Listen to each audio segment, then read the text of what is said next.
الذرة المشوي. انت ليه ما انضمتش لنقابة الكهرباء، خصوصا ان راتبهم اعلى بكتير من النجارين؟ بص يا باشا، انا في البداية في حياتي هنا ما كانش عندي الاختيار او يعني الامكانية ان انا اختار بين حاجة وحاجة.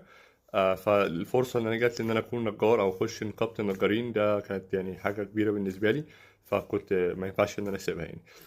غير بقى ان نقابة الكهربائيين عشان تخشها محتاج تيست، وفي ميعاد معين في السنة لازم تروح تروح النقابة وتمتحن، وفي ناس كتيرة بتخش وبيشوفوا مين اللي داخل ومين اللي أعلى درجات والكلام ده كله. فلما بقى كنت عرفت كل المعلومات بتاعت نقابة الكهربائيين، كان التزاماتي كترت، دخلي زاد شوية فالتزاماتي كترت أكتر.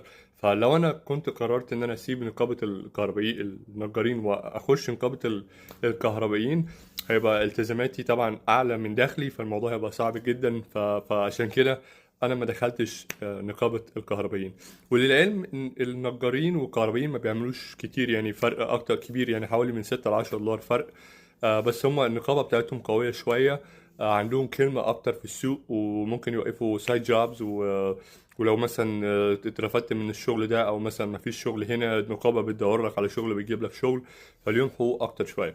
لكن الحمد لله، انا بقول الحمد لله ان انا جات لي الفرصة، وان انا كنت يعني بلست ان انا اكون شغال في مع نقابة النجارين. شكرا.